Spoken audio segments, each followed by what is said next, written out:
everyone, welcome to Living Process Pattern a Day, where we go over Christopher Alexander and team's book, A Pattern Language.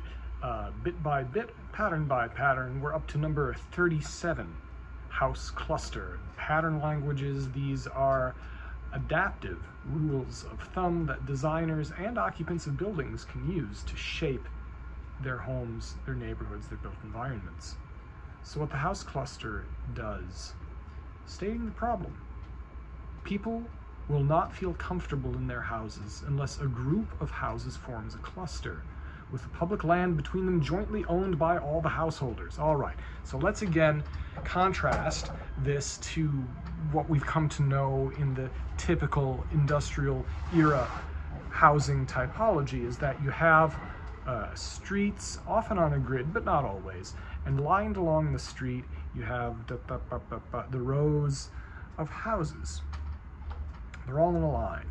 Sometimes that can be nice, but think about how it can be improved, where you have, instead of a big row of houses, you have houses kind of facing each other, and you have this sometimes today. You even have this in new houses.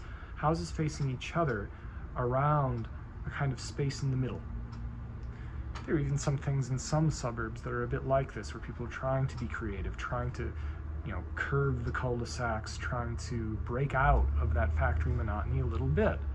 And that type of shaping does make a difference. So here, what they suggest, and you can see in the thumbnail, as always, is really revealing in this type of work with pattern language. It's saying arrange the houses to form very rough but identifiable clusters of 8 to 12 households around some common land and paths. The paths are important. There are future patterns about that.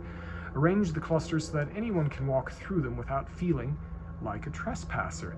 That's also important, because I remember about this growing up. You'd go through people's backyards, or there would be a way to get to the community pool. I remember this, and my friends Tommy and Brian, they were always trying to convince me to do things like jumping off the top of the garage, or going through that happened. It was a low garage. Or going through, it was a fun shortcut, but we'd get yelled at by people who didn't want us to go through the yards because there wasn't a street. There was a direct line to where the pool was, and this was kind of smart for 8-year-olds to figure out that that we could go that way. And then we felt like we were in a movie or something going along the secret path. But if you make this, you can make this a nice, fun secret path for people, instead of a path where some old guy yells at you for walking through his fence.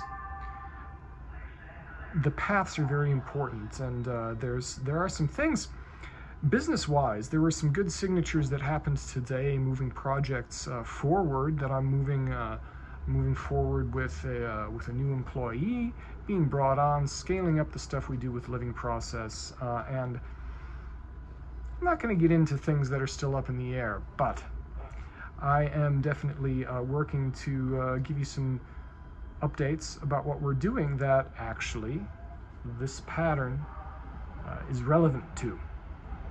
So that's something to think about for the future. And it is Friday. It is Friday today on Guess My Pipe. Do you think you can guess correctly?